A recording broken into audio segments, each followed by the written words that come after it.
Since you are neutral, there is no charge. Eu lembrei de você. Minha Amanda me contou muitas piadas desse gênero. Você tem mais alguma daquela que o Elétron falou que você me contou que eu nunca esqueci? Que o Elétron telefonou para o Próton, não foi? Aí o Próton atendeu o telefone. Próton?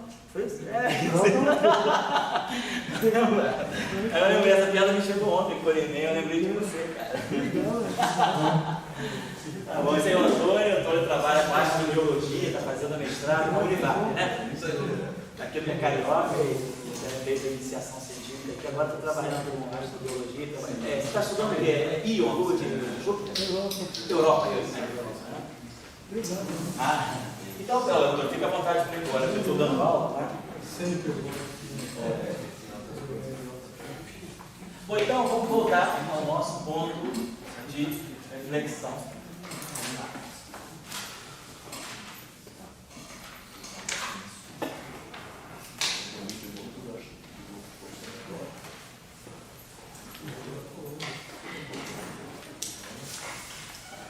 Bom, então vamos retomar essa discussão do spin 1. Então, vamos trabalhando com o spin 1. Então, nós estamos vendo o seguinte: essa simetria que atua, né, que é a simetria de calibre, o spin 1, ele naturalmente induz, né, que a dinâmica ou a propagação do campo vetorial seja associada a essa simetria, que nós chamamos de simetria de calibre. A questão é: que relação essa simetria pode vir a ter com propriedades intrínsecas da matéria? Essa simetria, ela veio do espaço-tempo. Então, essa simetria aqui é uma simetria espaço-temporal. Natureza, né? Espaço-temporal.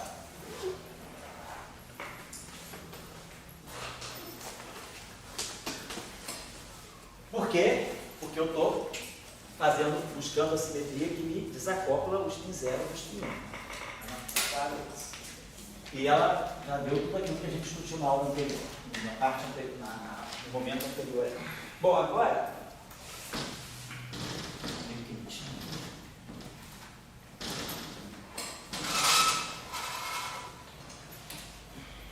a questão é, se isso vai para a matéria, como é que esse campo se relaciona com a matéria? Então, esse campo, a minha pergunta é: ele pode interagir com a matéria? Ponto 1. Ele pode interagir com a matéria.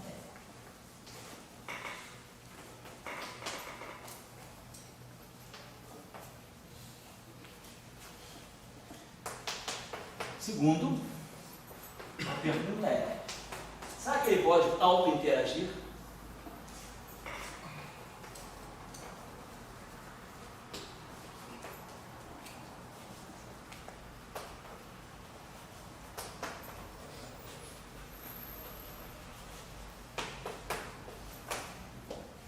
Ponto 3, então.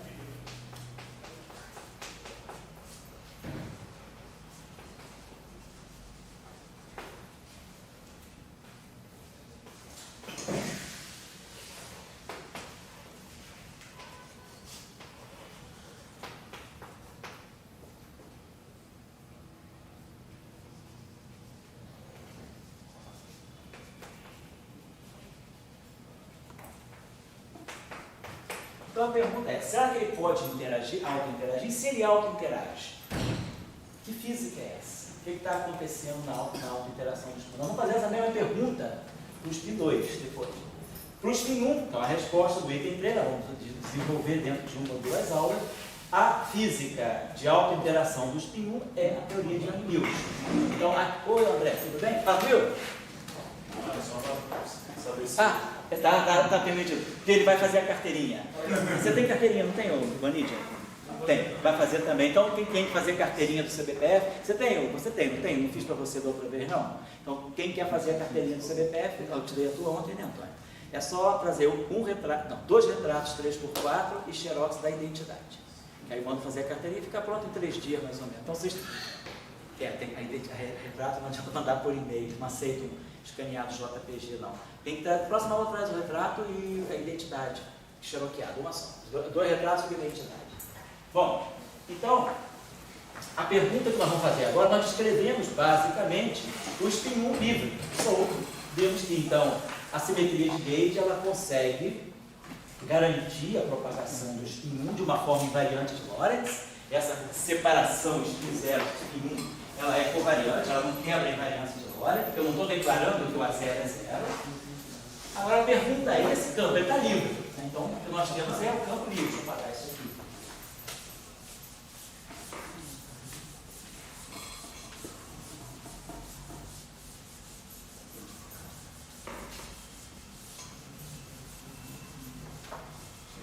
Então, nós temos o campo livre. Então, a propagação desse campo livre está aqui.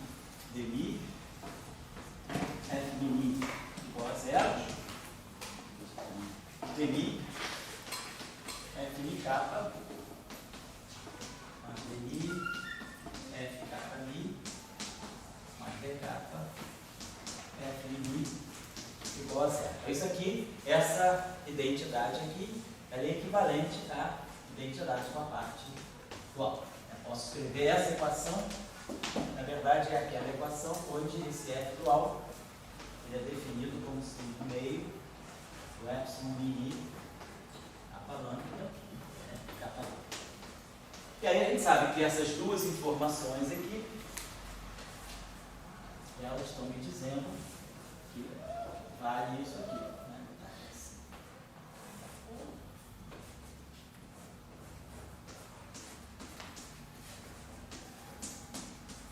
Então, essa equação aí está livre.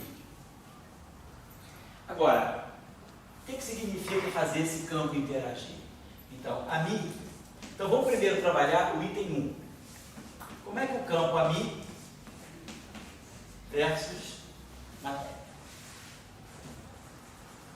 Então, a matéria, para nós, ela é representada por uma corrente.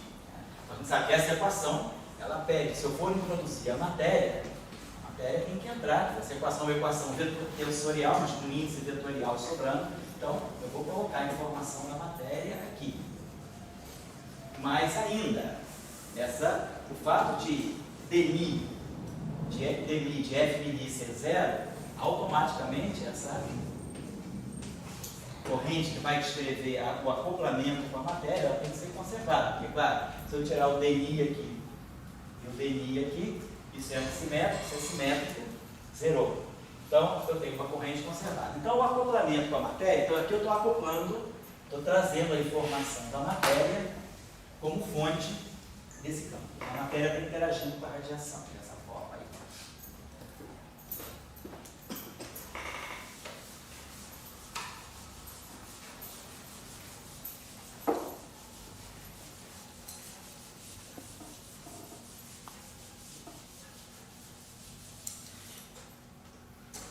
Agora, eu não vou, quem precisar fazer alguma revisão, eu vou pegar algumas coisas já usando a equação de Dirac, trabalhando com a parte de Dirac. Se alguém precisar, tem o nosso site aqui do CBPF, no site do nosso, tem um servidor, eu vou mandar para vocês por e-mail, mas quem já quiser dar uma olhada, tem um site do professor Global, é www.professor.cbpf.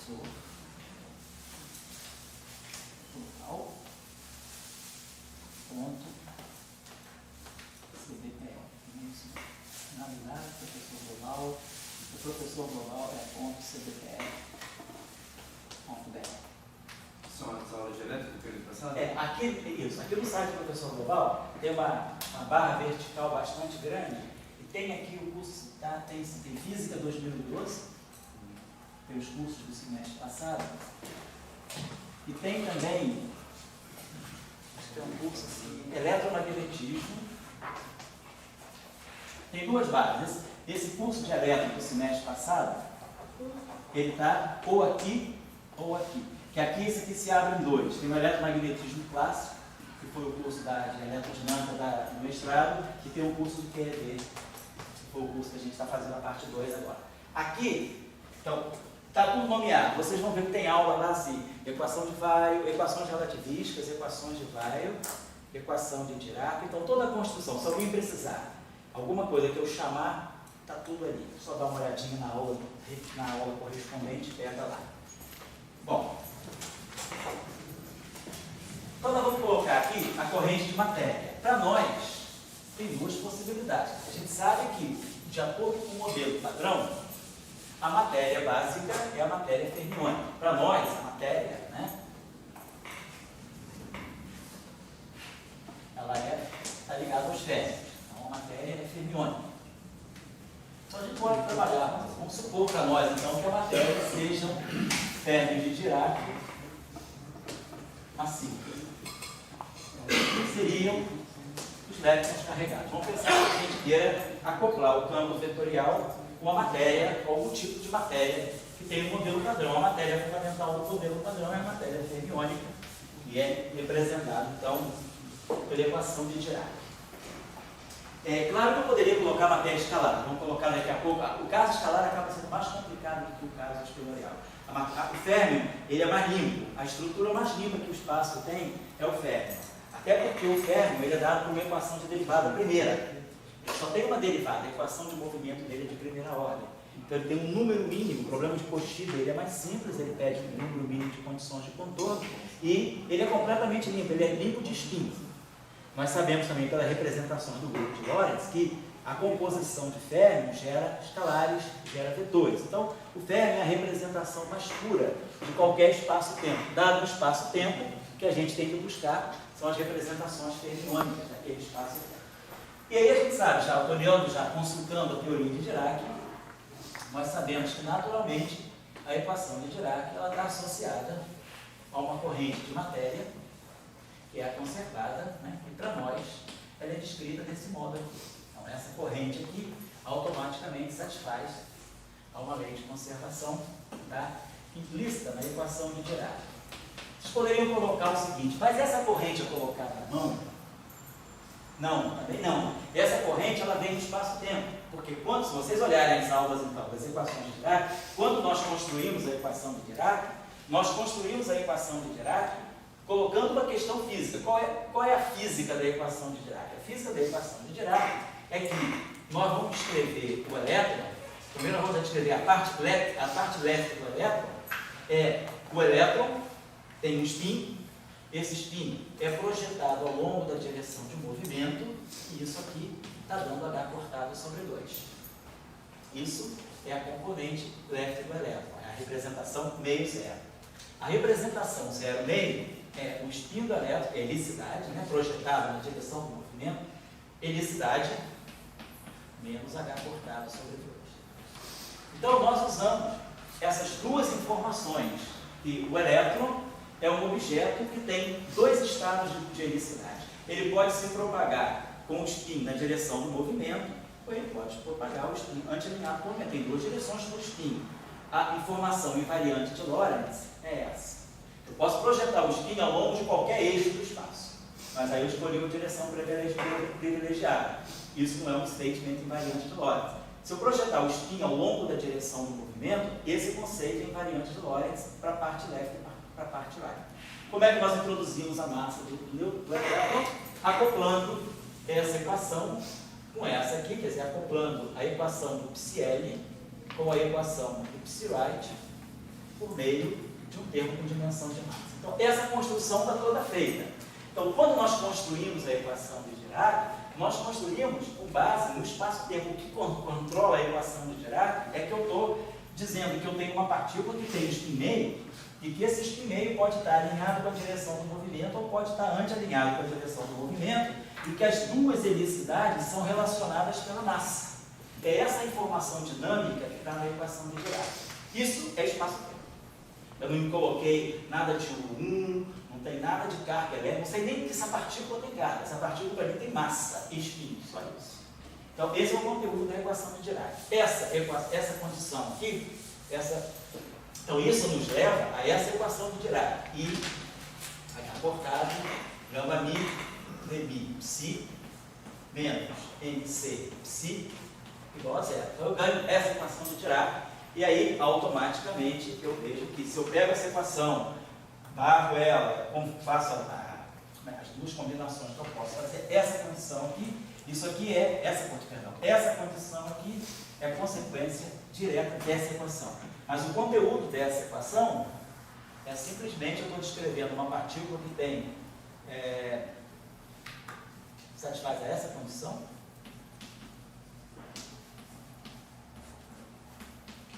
portanto, ela tem massa relativista P2 igual a M2.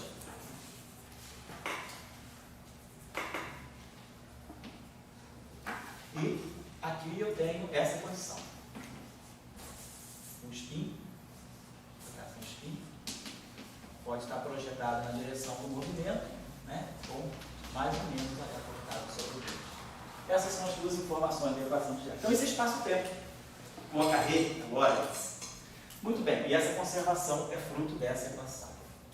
Então, a minha ideia, a nossa ideia seria, se eu quero acoplar o campo vetorial, o spin 1, com alguma forma de matéria fermiônica, eu vou acoplar dessa forma. Então, o natural, então, quer dizer, o acoplamento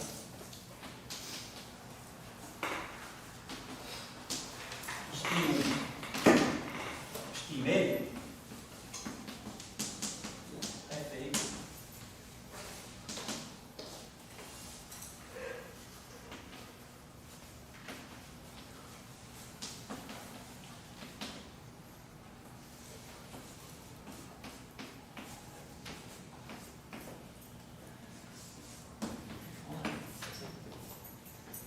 trazer a corrente fermiônica, a corrente de matéria para cá. Vou colocar assim.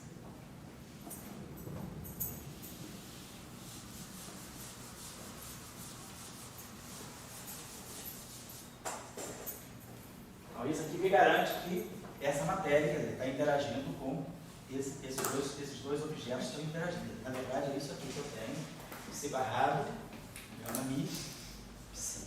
E aí a gente sabe, se essa matéria está acoplada com esse campo, coloca uma constante de acoplamento G. Então, G é um parâmetro, simplesmente um parâmetro, que vai fazer o papel do acoplamento, ele vai marcar a intensidade da ligação do acoplamento do elétron com esse campo de spin.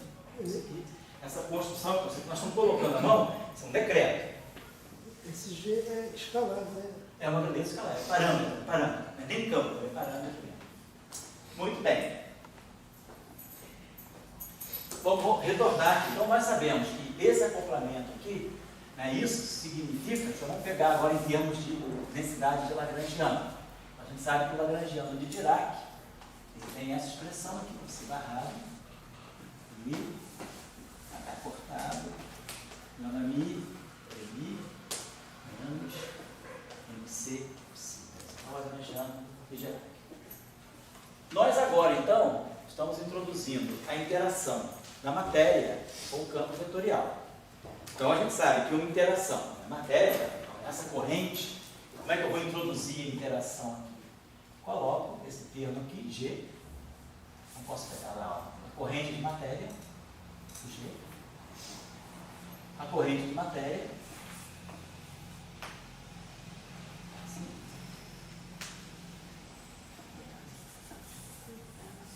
aqui, GI, eu tenha feito isso. Então, aqui, dessa forma, eu trouxe isso aqui é uma interação, uma densidade de Lagrangiano. Classicamente, a gente sabe, quando a gente estuda eletromagnetismo clássico, a gente lembra que a interação de uma corrente com um campo eletromagnético é feita dessa maneira. Eu tenho J0 a 0 mais JI a I. O J0 é o C-ρ e o A0 é o φ sobre C. Isso aqui fica menos J escalar A. Então a gente sabe que a interação do campo eletromagnético com algum tipo de corrente, ela é desse tipo aqui. É a densidade. Isso aqui que dá justamente divergência de E igual a ρ, e isso aqui que dá o rotacional de A, o rotacional de B igual a J. Então a gente sabe que a interação eletromagnética, a interação do campo vetorial com uma corrente, ela segue esse padrão. Que é o que nós estamos colocando aqui. Mas no momento nós não sabemos nada, então não sabemos nenhuma relação entre a simetria do AMI, quer dizer, esse AMI que chegou aqui, a gente sabe que para garantir que quem está aqui é o spin 1, que o spin 0 não está aqui, esse AMI ele está ligado. Essa simetria. Tem essa simetria, traz essa simetria para cá. Bom, então, usando aquela expressão lá que a gente tem, né, vamos escrever isso aqui de uma outra forma. Vamos escrever isso. Deixa eu abrir isso aqui um pouquinho mais, vai ficar assim, ó. E H cortado, separado,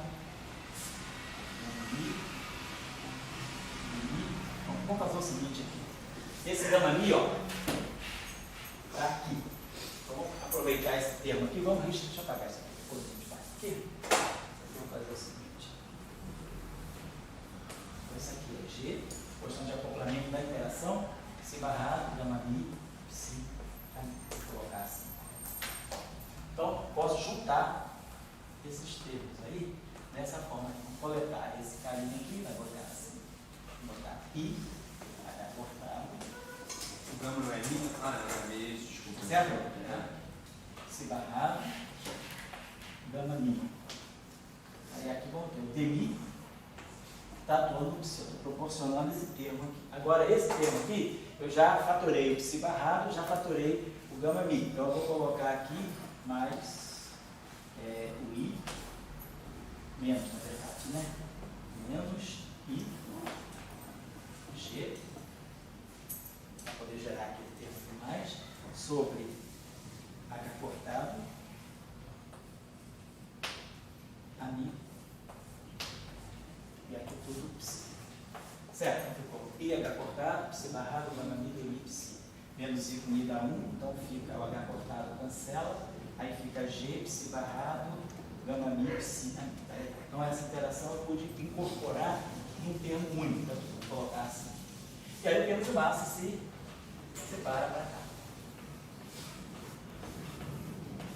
Então o que a gente está observando é que eu consigo trazer o efeito, a interação eletromagnética, a interação do campo vetorial com a matéria, depois é que a gente vai interpretar isso como eletromagnetismo. A interação desse campo vetorial com a matéria, ela me coloca o campo a mi aqui. Mas isso é só um mero reagrupamento de termos, não tem nada aí. Agora, a questão é, eu sei que esse ami tem que ter uma simetria. Eu sei que esse ami traz uma simetria para garantir que quem está carregando aí, quem está interagindo com o ferro, é os em 1. Então, eu não posso abrir mão dessa simetria. Essa simetria tem que estar presente nessa equação.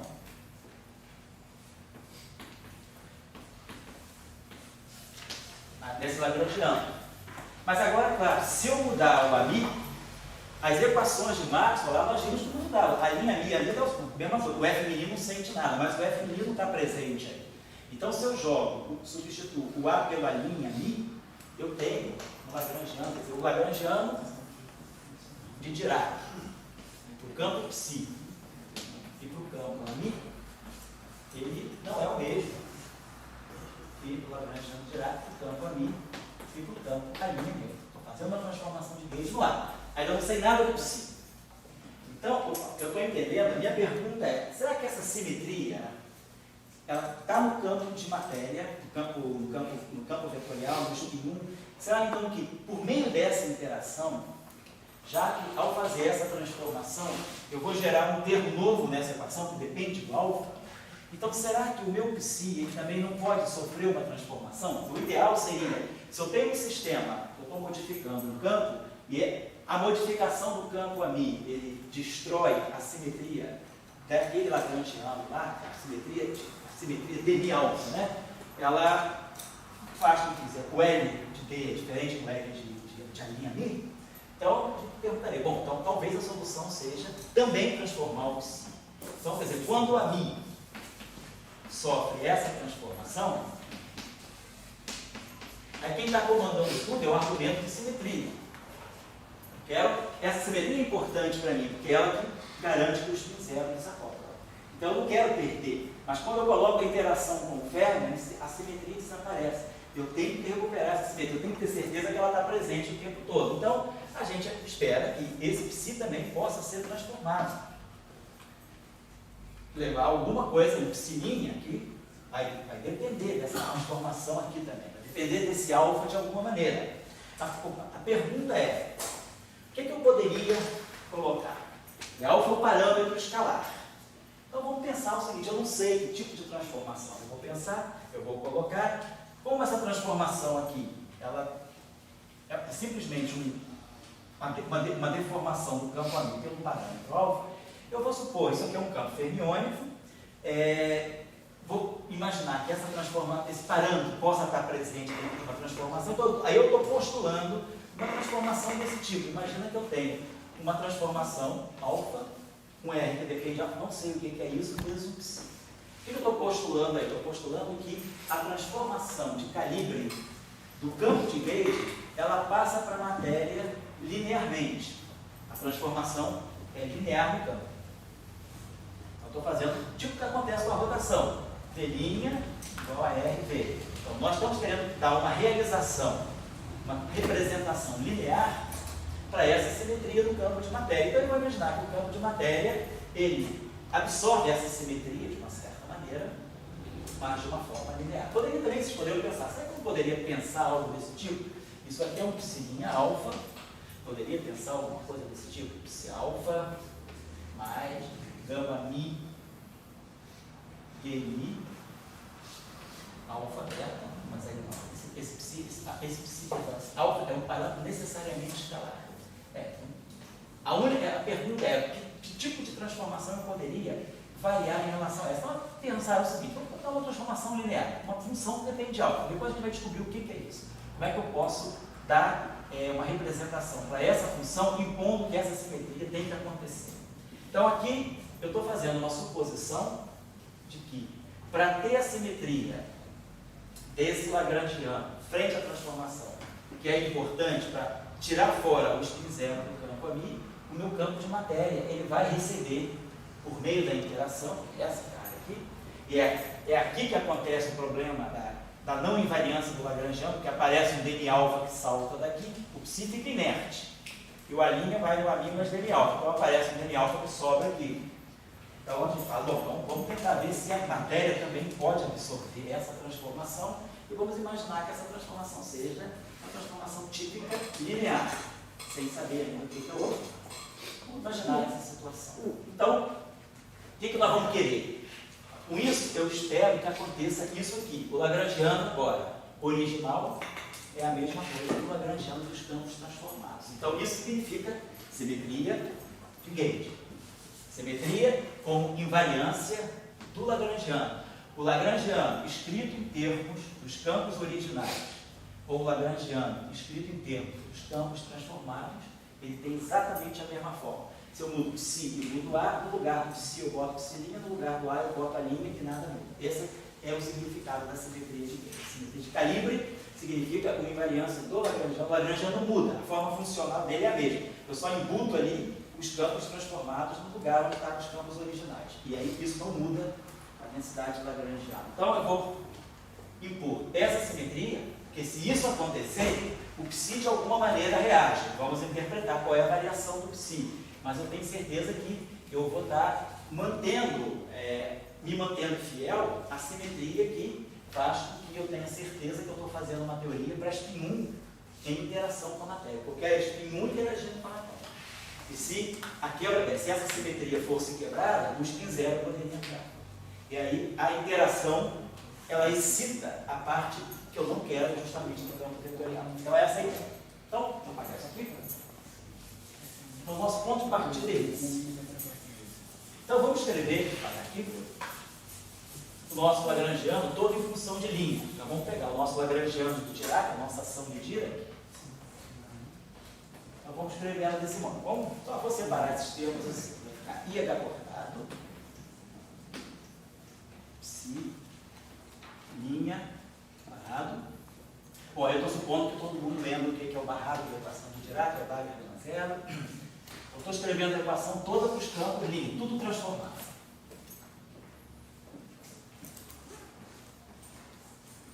Aí vai ficar mais G, já cortado, cancela, psilinha, errado.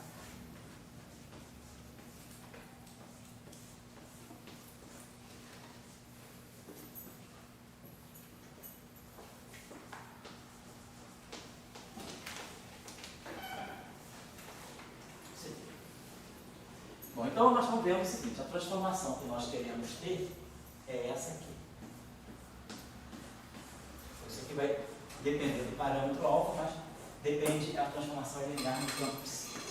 E o A' nós já sabemos também o que é. Então vamos pensar nisso aqui da seguinte maneira. Observe que se o psi se transforma dessa maneira, lembrando o que é o psi barrado, só para lembrar aqui.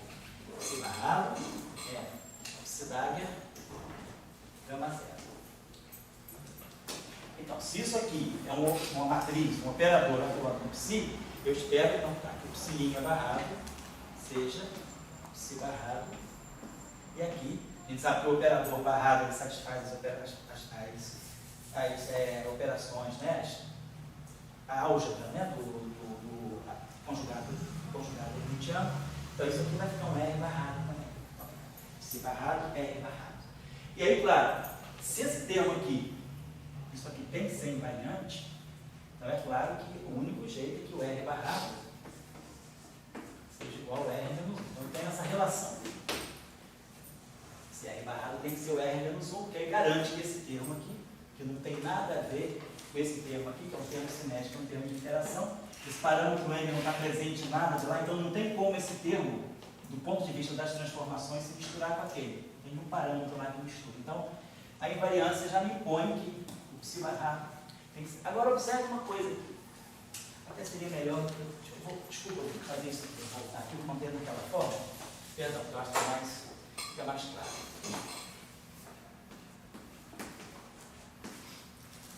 Vou manter isso aqui na forma agrupada.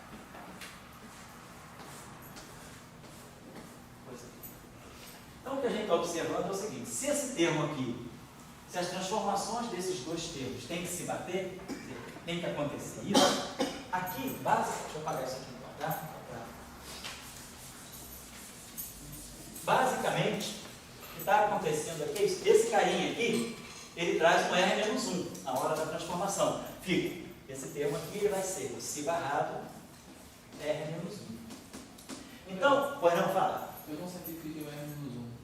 Pelo seguinte, ó, desse termo aqui, se o psi, linha, é o R de alfa, psi, vamos só tirar isso aqui, psi, linha barrado, o psi barrado, R barrado. R barrado é uma operação no espaço exteriorial. É o conjugado hermitiano dessa matriz, em princípio, desse gama zero. Só que esse objeto aqui vai bater em cima do R. Então, como esse termo aqui é invariante, o R barrado tem que ser o R menos 1. O único jeito é que R barrado seja identidade. Então, esse cara tem que ser um objeto desse. E aí, aqui, então, aparece o R menos 1. Então, o que está acontecendo para nós aqui é o seguinte: esse termo aqui, todo, ele tem, basicamente, que tem que ter um R. Então, basicamente, esse termo aqui, tudo isso aqui, também tem que trazer um R. Então, isso fixa, né? Que mesmo com um campo de calibre, com um spin 1 ali dentro, aquele total, aquilo tudo, no final do dia, ele tem que se transformar com R, para poder matar esse R menos 1 aqui. Tá? Então, vamos pensar a seguinte coisa. Para nós, então, vai acontecer isso. DI menos IG sobre H cortado, a linha I, psi',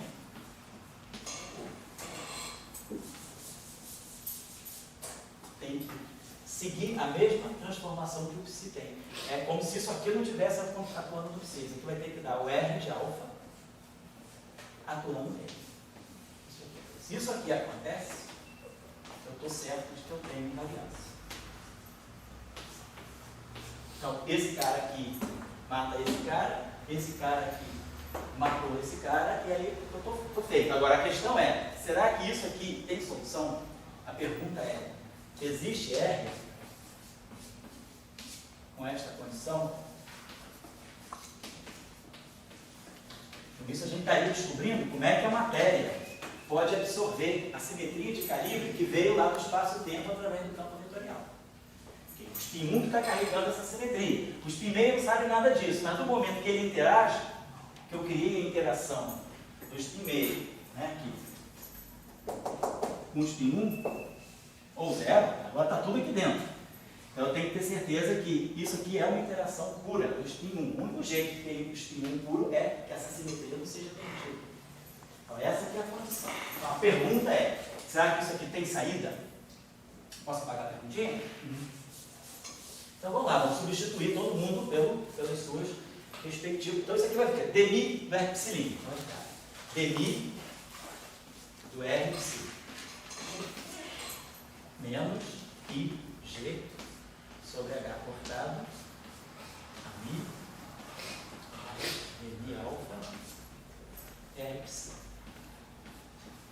Aqui nós vamos ter R vezes psi,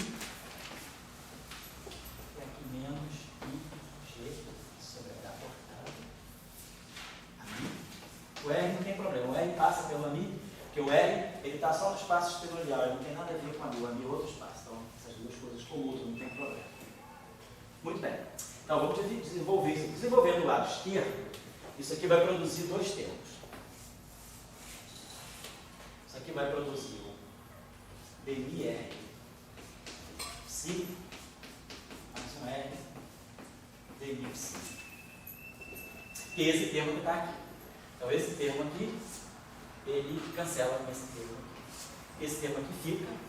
Depois, esse termo aqui, menos IG AMI R psi, então esse termo aqui, junto com isso aqui, ele bate exatamente esse termo que está aqui. Então, sai fora. Então ficou para nós, vou apagar então aqui. Vou deixar isso aqui enquanto.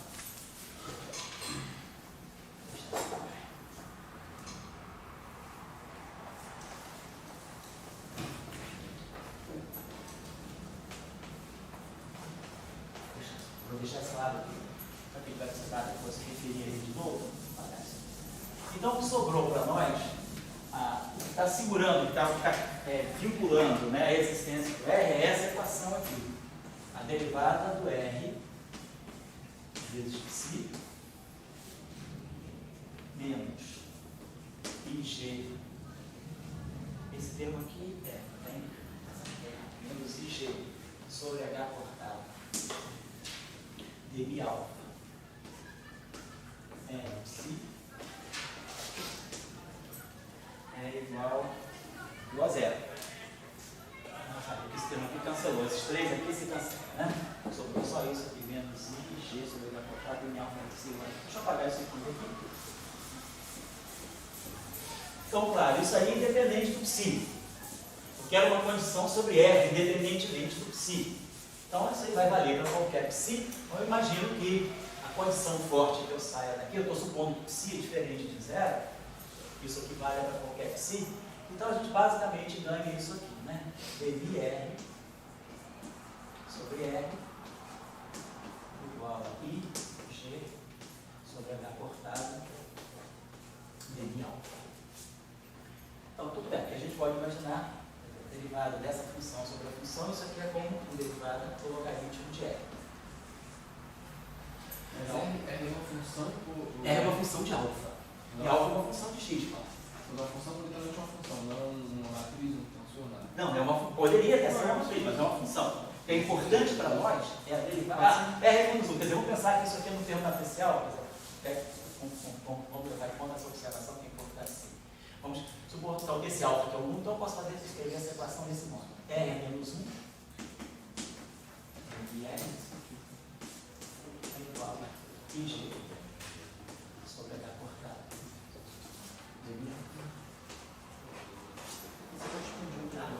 Agora está lembrado aquela sériezinha, né?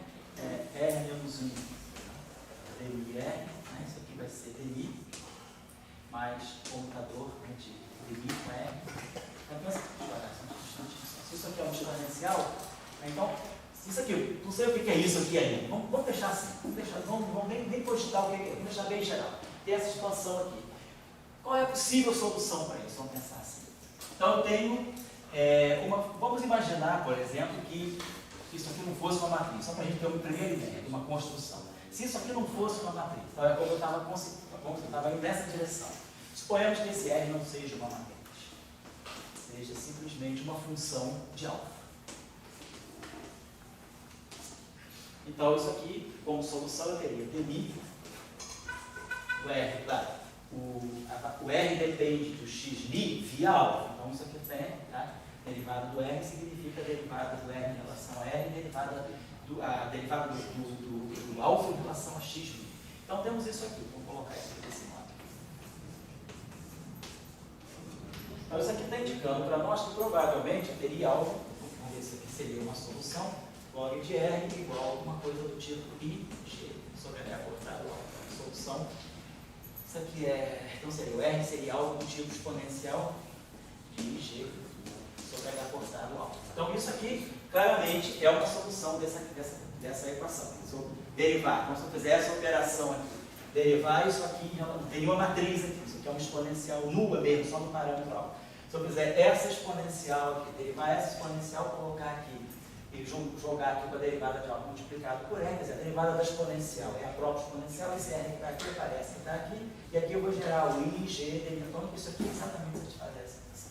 Então, se o r não é uma matriz, se o r é simplesmente uma função de alfa, eu já tenho uma solução. Então, uma primeira solução seria nós pensarmos que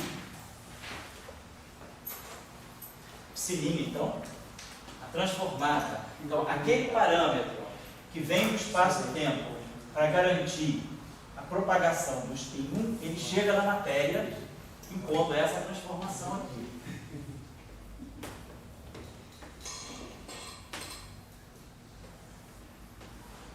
Então, com isso aqui, a minha matéria, esse campo de girar aqui, ele sofre uma transformação de fase que é a mesma para todas as componentes. Então, independentemente da componente, né, vamos dizer, por acaso alfa, eu mesmo vou usar o índice alfa exponencial que a gente usa sempre. Então, vou botar um índice betazinho aqui. Né, então, isso aqui é exponencial G, se eu pegar cortado, alfa, índice beta. Então, isso aqui vale para beta igual a 1, 2, 3, 4. São os 4 índices exponenciais. Eu estou no espaço exponencial.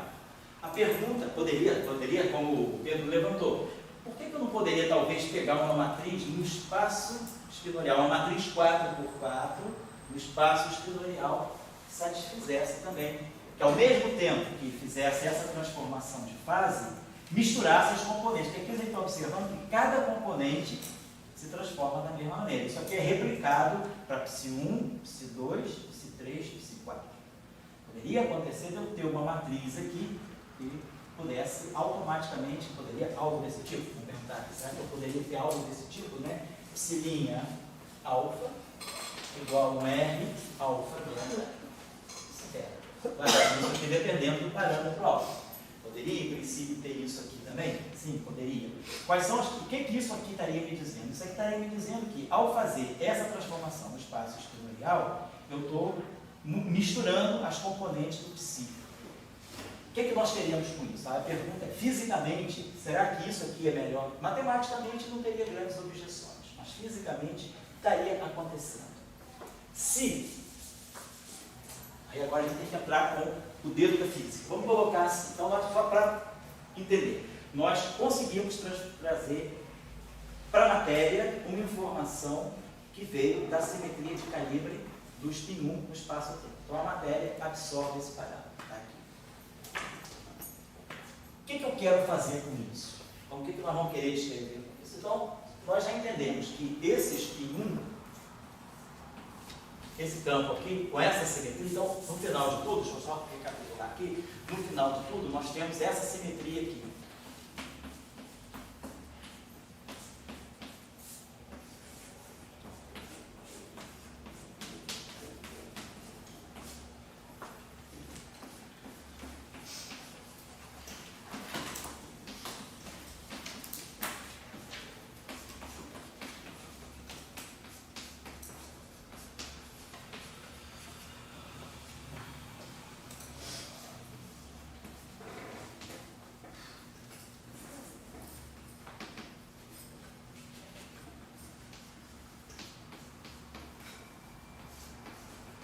Tudo isso aqui linha,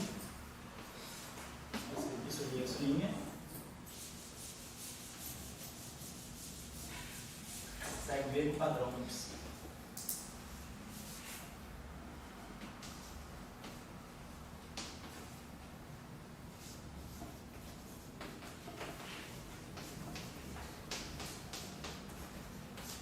Então, com isso aqui, tenho certeza que eu tenho spin 1 em interação.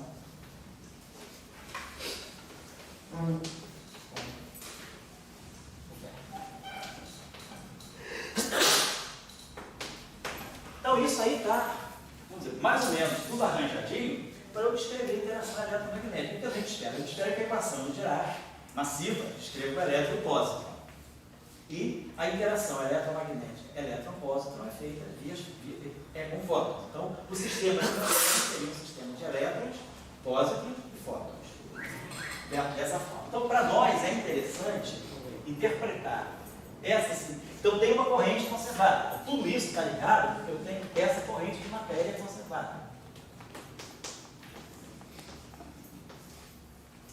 Dessa lei de conservação, nós já sabemos lá do teorema de Neber, nós sabemos que nós temos uma grandeza G0 de matéria, né? Posso definir essa grandeza aqui, Q.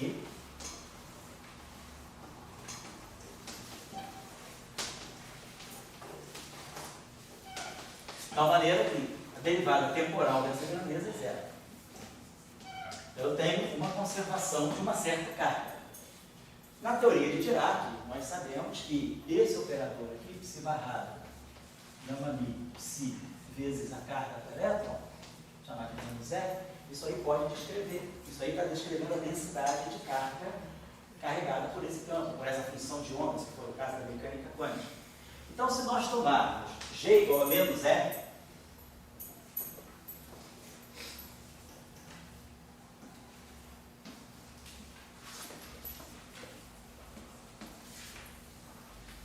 chamando de menos E a carga do elétron, é positiva, é 1,6 vezes 10 a menos 19 por 1. Então, se nós tomarmos aqui menos E, então nós estamos descrevendo uma corrente eletromagnética, uma corrente elétrica, eletromagnética, interagindo com um campo vetorial. Então, isso aí aponta ser um sistema eletromagnético. Então, é claro para mim que essa carga aqui, quer dizer, essa formulação, ela fica, né? Ela entra como uma luva na descrição eletromagnética do elétron, que é a equação de Dirac, com o fósforo pelo campo amigo. Bom, aí a questão que fica é, o elétron, o campo do elétron é único. As quatro componentes escrevem a mesma partícula, tem quatro componentes escrevendo a mesma partícula. Então isso me deixa à vontade de não precisar introduzir a matriz R. Deixa a R como sendo exatamente essa solução, que não é matricial, já está boa. Por quê? Porque isso me diz que todas as componentes se transformam com a mesma carga. Eu não tenho uma mistura de componentes. Então, é natural que esse objeto aqui, as quatro componentes, estejam escrevendo a mesma carga. Então, a solução R não matricial, vista essa interpretação, é plenamente compatível. Então, o que nós acabamos de ver é que uma simetria que é do espaço-tempo, ela consegue passar no setor de matéria. E no setor de matéria, ela chegou sob a forma de uma fase.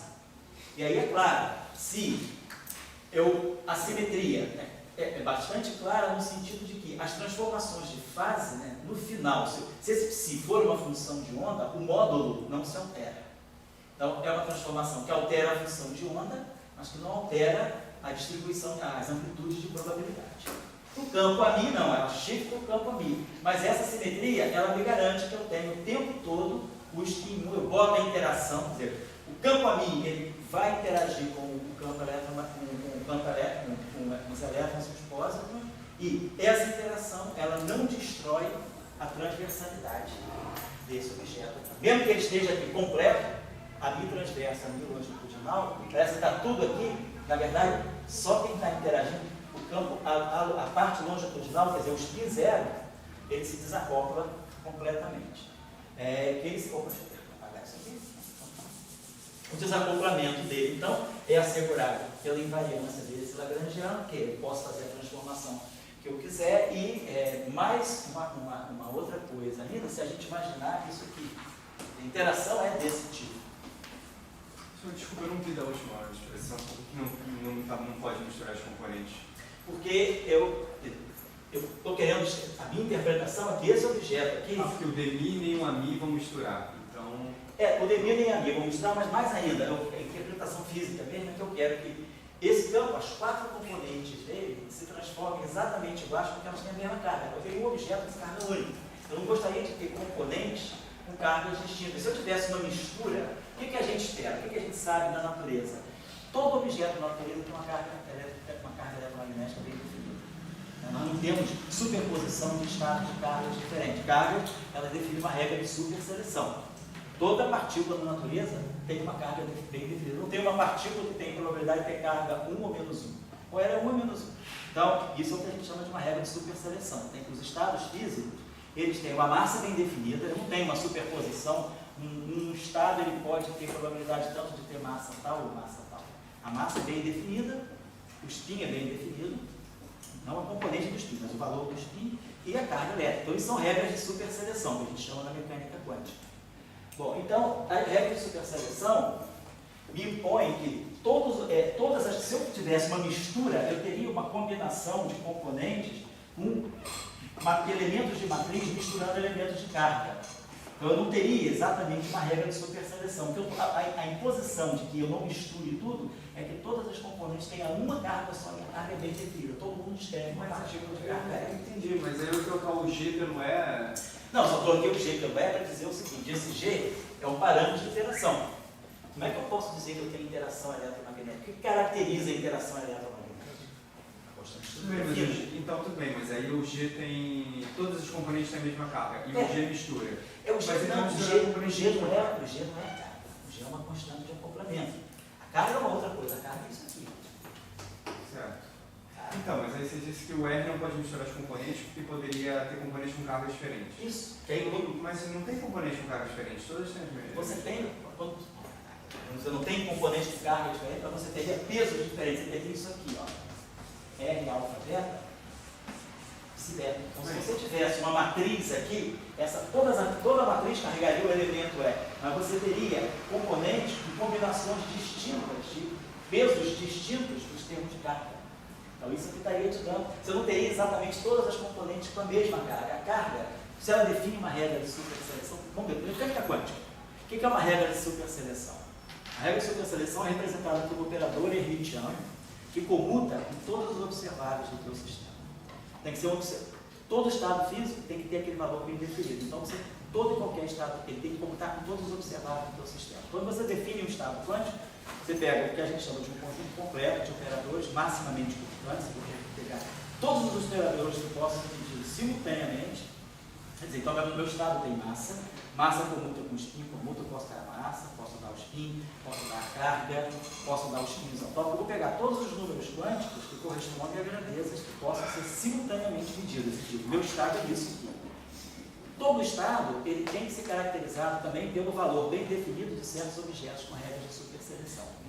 Então, se você define, se você pega esse campo, se você faz, então, você está um sistema de referência, você pega o psi 1, psi 2, psi 3, psi 4. Se você faz uma transformação e vai para um outro sistema de referência, agora o teu psilinha 1, ele teria R1, 1, psi 1, mais R1, 2, psi 2, mais R1, 3, psi 3, mais R4, psi 4. Dependendo desses valores desse R, você teria pesos diferentes para diferentes componentes. Então você teria combinação, você não teria a certeza de que todos esses estados, eles seriam... Essa matriz não estaria, na verdade, essa matriz não estaria comutando com tudo aquilo que ela deveria comutar, que é o operador de momento, que é o operador... Se você está no espaço de Dirac, né, na equação de Dirac, o que é o teu operador de momento? O que é o teu operador de energia? Você teria matrizes gama que não estariam comutando com a matriz. Porque se essa matriz aqui é uma matriz de espaço neural, tem que ser uma combinação de matrizes gama. E as matrizes gama não comutam entre si. Então você não teria uma comutação desse R aqui, por exemplo, com aquilo que é o operador de momento da equação de Dirac, com aquilo que é o operador de energia. Então você perderia essa característica de que a carga elétrica é uma regra de superseleção. Você tem um caso especial, onde o psi, por exemplo, uma base de psi são automáticos? Mas aí você estaria fazendo isso com um sistema de referência especial. Isso quebraria a tua simetria. Isso tem que ser universal. Tá. Bom? Obrigado. Você Fala.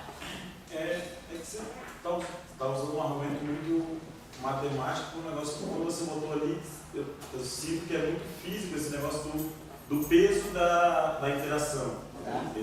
O G, quando você põe ali no início na Lagrangiana, Isso. é o peso da interação da matéria. Se for uma matéria, quando tiver vários pesos diferentes para a mesma interação, não é mesmo matéria. Né? É claro, se você mudar a carga, uma coisa é o elétron, outra coisa é o pi. Pois é, se forem vários Gs, Se você, fisicamente falando, perde. na verdade, você não muda o G. A constante de acoplamento de toda a universalidade da interação eletromagnética está no fato de que todas as cargas são múltiplos de G. O que você pode mudar é a intensidade do acoplamento, mas essa era uma questão que chamou a atenção de Dirac. Dirac, em 1928, quando ele escreveu a equação do elétron, a grande pergunta que ele se fez foi Por que é que o próton tem exatamente menos a carga do elétron? Por que o próton não tem uma outra carga? O que acontece que as cargas se replicam? Então, a universalidade da interação eletromagnética está no fato de que a carga o valor é para todo mundo. O que você pode mudar é 2E, menos E, 3E, 0E. Você pode mudar o valor, mas ela é sempre múltiplo de uma grandeza fundamental. E é essa grandeza que te dá justamente a constante de estrutura fina. Então, a universalidade da interação eletromagnética está nisso aqui. Toda e qualquer partícula carregada, quando você tem isso aqui,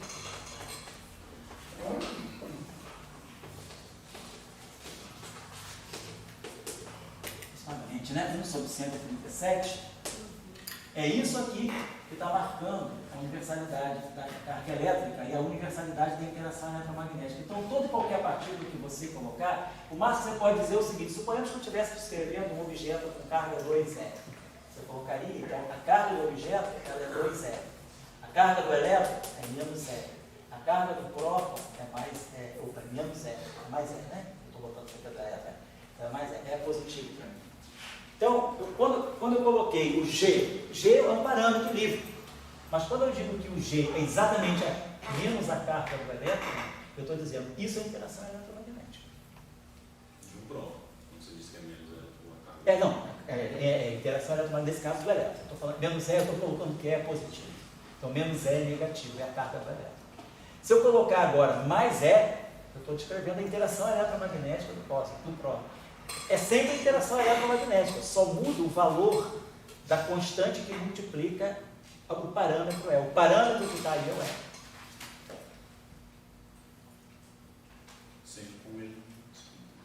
Sempre com menos spin. Estou dizendo, claro, estou descrevendo, na próxima aula vamos descrever partícula de spin 0 e de spin 1. Como é que um bóson vetorial carregado interage com um fóton, como é que um escalar carregado interage com um fóton. Eu vou só terminar a aula agora, só colocando uma segunda questão, uma questão que é uma maneira alternativa de nós percebermos também a importância, né? Por que a simetria, essa simetria de calibre, ela está ligada sempre à propagação do spin 1. A lógica dessa construção que nós fizemos aqui foi a seguinte: desde o início, eu botei o spin 1 como sendo, vamos dizer assim, um elemento contador da história. Tudo começa com o spin 1. Eu separo o spin 0 do spin 1, vejo que o spin 0 não tem futuro, o spin 1 tem. Boto o spin 1. Construo a dinâmica do spin 1. Beleza. Faço o spin 1 interagir com a matéria. Chego a essa descrição aqui. Próxima aula vamos começar a botar o spin 1 em alta interação. Aí vai sair Young Mills. Young Mills sai quando você diz: e se esse campo interagir com ele mesmo? Aquela corrente, ela não vai depender só da matéria, ela vai depender do próprio átomo. Eu tenho alta interação. Aí é que a gente vai gerar Young Mills. Mas, por enquanto, é matéria. Então, eu sempre coloquei, desde o início, que eu tenho o spin 1 coordenando a propagação desse campo vetorial. Então, tudo está com o spin 1. Vamos colocar, e nós entendemos dessa construção, como que a simetria que define, que segrega o spin 1, ela entra no setor de matéria. Nós entendemos que no setor de matéria ela entra via uma fase. Tá certo. Vamos passar agora a pensar de uma outra forma. Pegar um outro ponto de vista. O outro ponto de vista é o seguinte: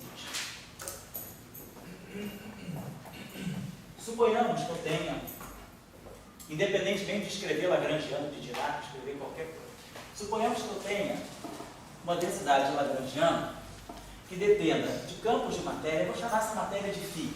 Pode ser qualquer campo.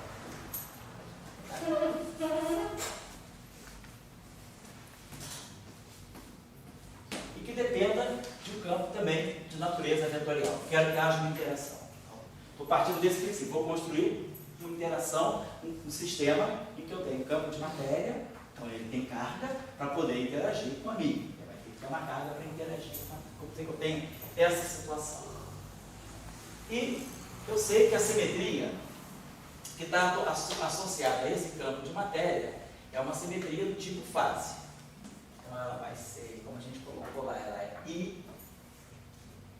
Vou deixar a carga qualquer, vamos deixar uma carga E, depois a gente posso até colocar uma carga Q. Tem o valor da carga. Toda carga é proporcional à carga fundamental, ao E. Então, isso aqui é a constante de acoplamento. Isso aqui é o valor da carga. Então, a carga pode ser, se Q for igual a menos 1, eu estou descrevendo, por exemplo, o elétron.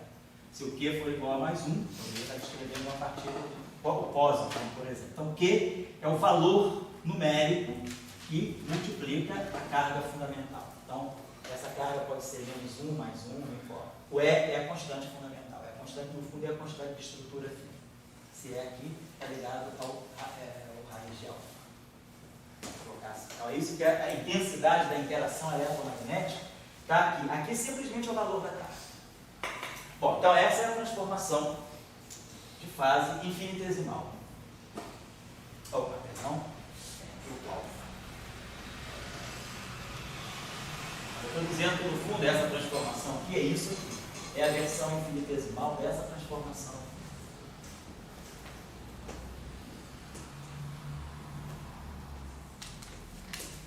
Aqui estou só declarando, porque se a carga for zero, esse objeto não se transforma. O objeto é singlete. Então ele não tem carga, ele é neutro, ele não tem transformação. Se a carga for diferente de zero, ele tem essa transformação que faz. Então esse valor da carga vai dizer se o campo é neutro ou não. Se ele se transforma segundo a transformação de fase ou não. Se a carga for nula, o objeto é invariante de Gauge, ele então tem que ter a corrente dele é zero. Vamos pagar isso aqui. Então essa é a versão infinitesimal. E nós sabemos que essa simetria do setor de Gauge, ela está acompanhada dessa transformação aqui. Então eu só sei isso. Claro que se esse objeto aqui, se o Lagrangiano depende de φ, se φ é um campo que tem natureza complexa, para poder absorver uma transformação de fase, é claro que o Lagrangiano também depende do complexo conjugado. Não é só o campo, seu complexo conjugado. E o amigo. Essa aqui é a lei de transformação. E aí eu vou dizer o seguinte, eu quero que essa, independentemente da forma, não conheço a forma do Lagrangiano, eu quero que esse Lagrangiano seja invariante. Então eu quero que uma transformação de Gauge atuando em L igual a zero. Certo? Todo mundo lembra do teorema de Leibniz lá, né?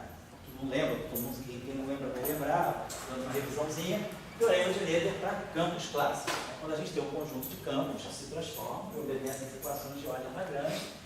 Uma simetria do Lagrangiano, isso aqui pode ser escrito exatamente dessa forma. dI, dL, dI. Vamos chamar isso aqui de, genericamente, né, de um lambda, delta lambda, igual a zero. Esse lambda aqui representa todos os campos. Nesse caso aqui, se eu tenho um campo φ está aqui, o teorema de Leibniz me diz que a variação do Lagrangiano ela pode sempre ser reconduzida à forma de uma conservação de uma quadricorrente. É isso aqui que é a afirmação da invariância do Lagrangiano. Existe uma corrente conservada que reflete exatamente a invariância desse Lagrangiano. Onde aqui, claro, eu estou somando sobre todos os campos. Isso significa o quê? Isso significa que essa relação tem que ser pensada assim. dI, dL, dI φ, delta mais L, dI do φ está, delta do φ está. Tem que fazer isso para cada campo que está presente no meu Lagrangiano.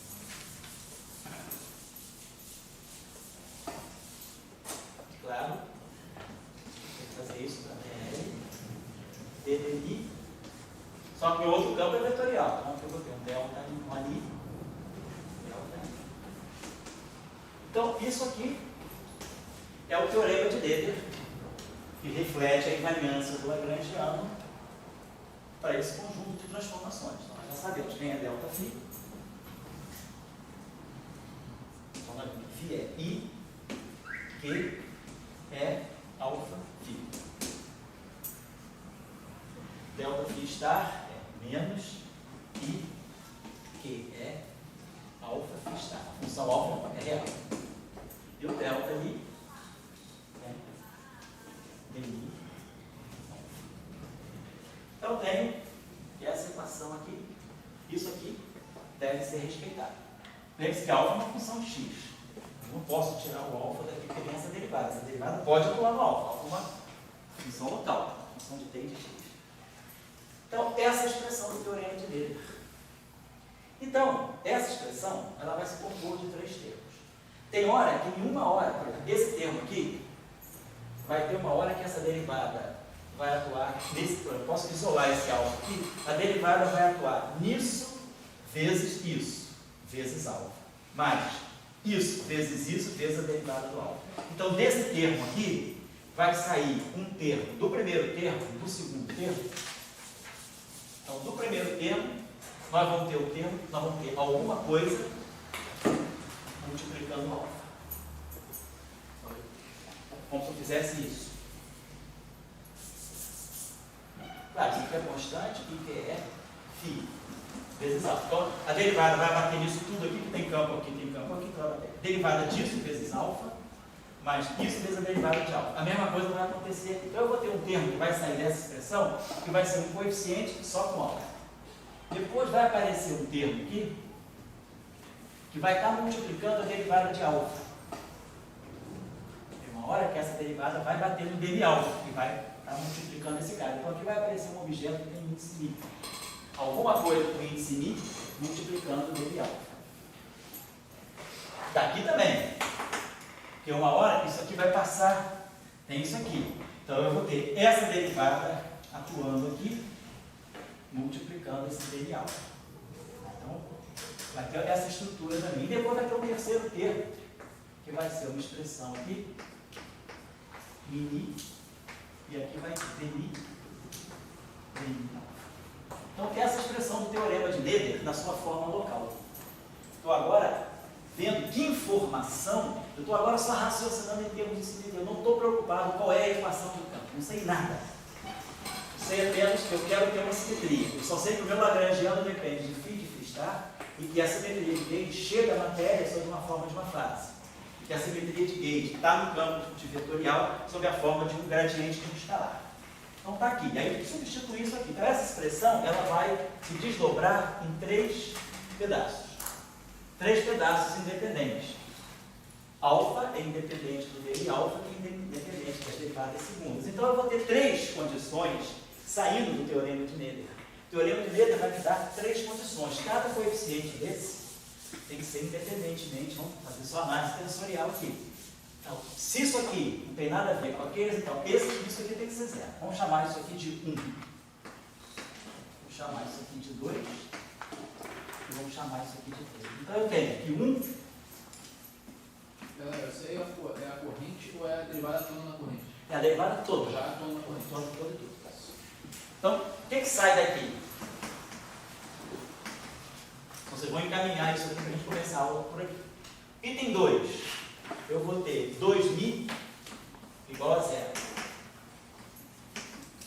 Você já me dá uma equação vetorial. Daqui eu vou ler uma expressão escalar. Aqui eu vou ler uma expressão vetorial. E o item 3. Será que é isso tudo que é igual a zero? Isso aqui é uma equação tensorial. Esse tensor aqui é simétrico e μ.